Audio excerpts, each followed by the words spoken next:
In the first shots we see a typical wealthy estate where the hard work is done by the unfree population.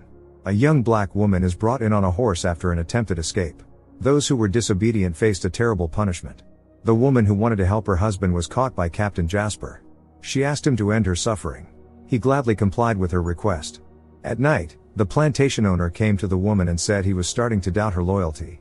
He ordered her to reveal her name, but she refused, for which she was punished and branded. The owner demanded that she name herself again. The woman said in tears that her name was Eden. Before leaving, the general ordered the girl to prepare a chicken for dinner the next day. Looking out the window, Eden saw the master leaving. 6 weeks passed. The slaves worked as usual on the plantation. A storm was coming. The overseer ordered the slaves to sing. Eli whispered that they needed to run away. Captain Jasper did not like that the slaves talked to each other. Disobedience was punished severely. Eden noticed that Elizabeth, the planter's daughter, came riding on a horse. Later, when the girl was greasing the locks, there was a knock on the door. Eli whispered that they had to try to escape again. The next day, new slaves were brought in, and the mistress inspected them. She found one girl particularly beautiful. Elizabeth gave her the name Julia. Jasper announced that they were on a reformist plantation under the command of the 9th Infantry of the Confederate Army of 13 states. Even if any of the slaves had previously been free, it was now in the past. Jasper said he did not intend to tolerate even the slightest insolence from the bondmen. Moreover, on this plantation workers will speak only when they are allowed to do so.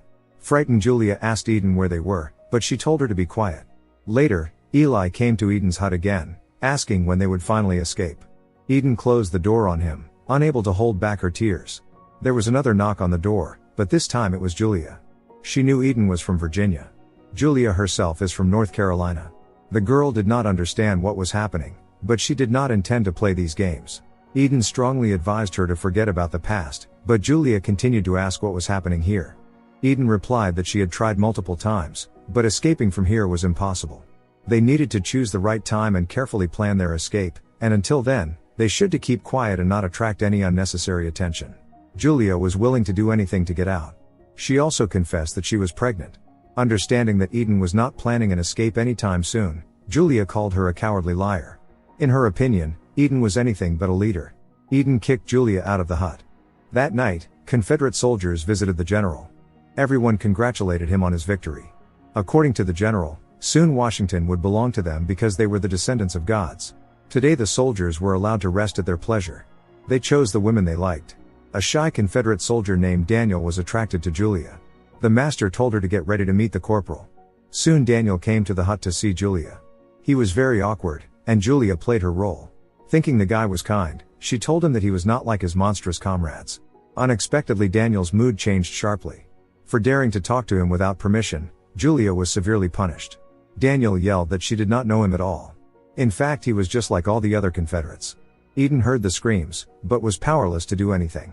The next day on the plantation, Julia felt very ill.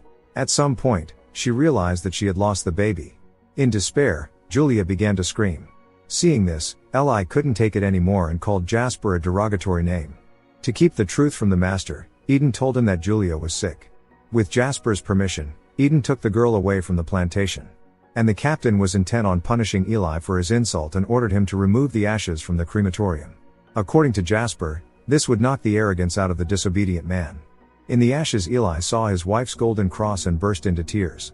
In despair, he began to pound his fists against the walls of the crematorium. In the evening, the general went to bed next to Eden. Suddenly the mobile phone rang. Eden, whose real name is Veronica Henley, answered the call. The secretary reminded her that she had a flight today. Veronica's husband, Nick, asked if she had had a nightmare again. Veronica said she was fine. Kennedy, the couple's daughter, ran into the room. The family was happy and close-knit. It turned out that Veronica was a well-known sociologist fighting for the rights of African Americans. Today she is going on a business trip to present her new book at a conference. Before leaving, Veronica had a video call with Elizabeth, who is an exact copy of the planter's daughter. She spoke very unflatteringly about Veronica's lipstick. It turns out that Elizabeth became interested in Dr. Henley after several of her provocative interviews. In Elizabeth's opinion, Veronica is doing all this solely to promote herself. The arrogance of her interlocutor displeased Veronica, so she ended the video conference early. The woman wiped off her lipstick. Kennedy gave her a drawing of an airplane as a parting gift. After kissing her daughter and husband, Veronica set off. To relax and relieve stress, the woman practiced yoga. A friend Dawn visited her and asked how her daughter and husband were doing. Veronica admitted that she felt like a bad wife and mother because she is almost never at home. Soon after Dawn left, there was another knock at the door. A strange gloomy man gave Veronica a bouquet without saying who it was from. Before the conference, Veronica met with her friend Sarah, who wished her luck in the presentation. The white concierge treated Veronica, who wanted to reserve a table for the evening, with contempt. Meanwhile, Elizabeth broke into Veronica's room and used her lipstick. After making a mess in the room, Elizabeth noticed Kennedy's drawing.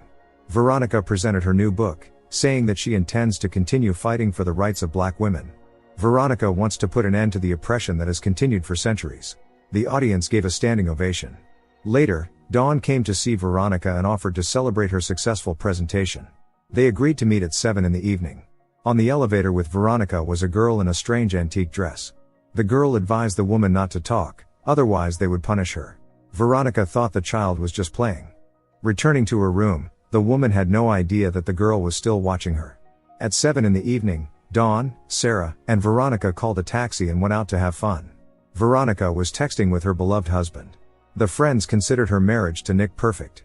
The woman was surprised to learn that the bouquet was not sent by her husband. In the restaurant, they were greeted by the administrator named Rebecca. Dawn became indignant, saying that this table was not suitable for them. Then they were offered another one. Dawn told her friends about a guy she really likes. Veronica noticed that a man at the bar had been keeping an eye on them all evening. Later, he approached them and complimented Dawn, who began to behave provocatively.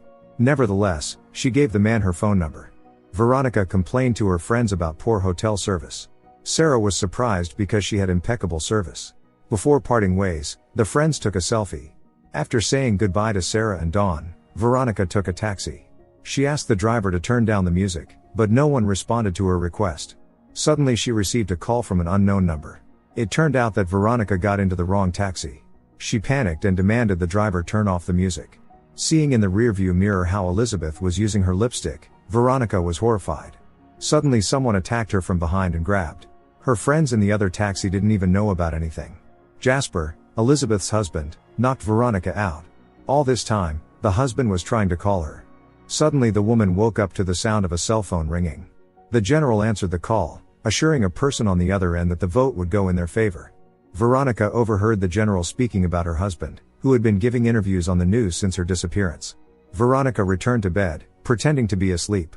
The next morning, she screamed in despair, not knowing how to escape from here.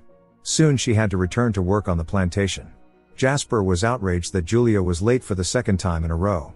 Veronica ran after her to the hut, horrified to discover that Julia voluntarily departed from life. While the slaves were working on the plantation, a plane flew overhead. Veronica whispered to Eli that they would run away today. The sun set on the horizon.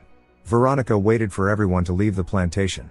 At night, making sure the general was asleep, she looked at the drawing scratched on the wall for the last time, exactly the same one the daughter had drawn for her. Veronica tried to walk as quietly as possible, knowing exactly which boards not to step on. Finally she found herself outside the hut and immediately ran to find Eli.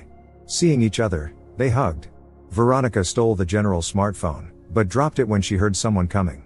The fugitives hid and watched as two soldiers found the phone on the ground. From their conversation, it became clear that gadgets were strictly prohibited here. In addition, the soldiers do not use their real names. Soon these two Confederates heard suspicious sounds coming from the plantation. Fortunately Veronica and Eli remained unnoticed. When one of the soldiers left, Eli took advantage of the moment and knocked out Daniel. The fugitives took the smartphone.